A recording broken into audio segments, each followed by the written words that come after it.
नमस्कार. नमस्कार. आपल्या समवेत आहेत श्रुतिका नर्सरी एकंबेचे सर्व राजेंद्र शिंदे साहेब. शिंदे साहेब, आम्ही गोळेवाडीच असल्यामुळे आम्ही बघतो की तुम्ही पहिले दूध व्यवसाय करत होता, त्याच्यानंतर काही तरकारी व्यवसाय आपण केलेला आहे एकंदरीत, आणि आता श्रुतिका नर्सरी ही सर्वांना परिचित असणारी अशी नर्सरी आहे. तर एकंदरीत हा जो काही प्रवास आहे आपला, तर याच्याविषयी आपण थोडीशी माहिती द्यावी. सुरुवातीचा प्रवास म्हणजे माझ्या सुरुवातीला मी लिंबाची बाग लावली, त्यावेळेला एक 50 झाडं एक्स्ट्रा आणून ठेवली होती मी. अच्छा. तर त्या झाडांना लगेच गिराईक मिळालं. ते झाड असे ठेवले की बाकीच्या झाडांची मागणी व्हायला लागली, व तुम्ही लिंबाची झाडं ठेवले तर अजून वेगवेगळे ठेवा.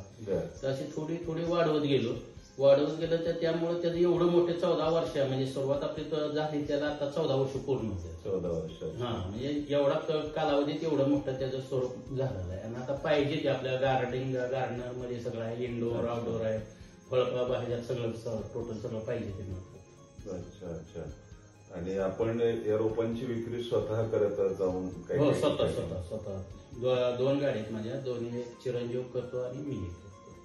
आणि स्पॉटला जागेवर काउंटरवर सुद्धा सेल चालूच असतो. सर्व प्रकारची सगळे शेतीमध्ये पण आपण वेगवेगळे प्रयोग केलेले आहेत. हो. आणि त्याची दखल आकाशवाणी केंद्र सातारा यांनी पण घेतली, महाराष्ट्र शासनाने पण घेतले, पुरस्कार देखील आपल्याला दिलेले आहे. महाराष्ट्र शासनाचा शेतीनिष्ठ शेतकरी पुरस्कार आहे. अरे वा. परत तुमच्या धन्वंतरीचा ग्लोबल कृषक अवॉर्ड सुद्धा मिळालेले.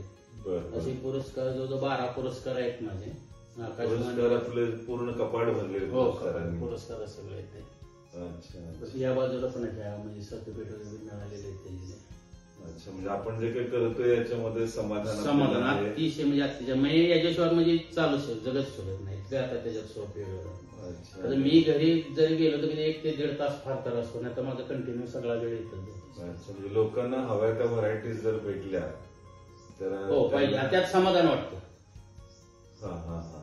एखादा जर कस्टमर तसा जर गेला तर ते भयंकर त्रास होतो मला, की आपल्याकडे हे झाड का नाही. बरोबर आहे. एखादा कस्टमर आला आणि त्याला पाहिजे ते झाड जर भेटलं नाही तर त्याला मिळवून द्यायचा प्रयत्न तुम्ही निश्चितपणे करता. अच्छा अच्छा. तर एकंदरीत आपली वाटचाल ही प्रेरणादायी अशी आहे आणि खूप शिकण्यासारखं आहे तुमच्याकडून. याच्यातून कसं झालं, भरपूर अभ्यास झाला. आता तुम्हाला वेगवेगळ्या जरी आता कुठं काय प्रॉब्लेम आले, काय झालं तर आवर्जून लोक फोन करून विचारत असं, अगदी जमिनीच्या पूर्व तयारीपासून की तुमचं लागवडीचे प्रकार, फवारणीचे प्रकार, कुठल्या स्टेजला काय आलं पाहिजे. आणि फक्त आम्ही रोप विकत नाही, तर रोप दिल्यापासून हार्वेस्टिंगला जो काही फळ काढत ना तोपर्यंत मार्गदर्शन 100% आमचं असतं. त्यामुळे कसं शेतकऱ्याला पण फायदा.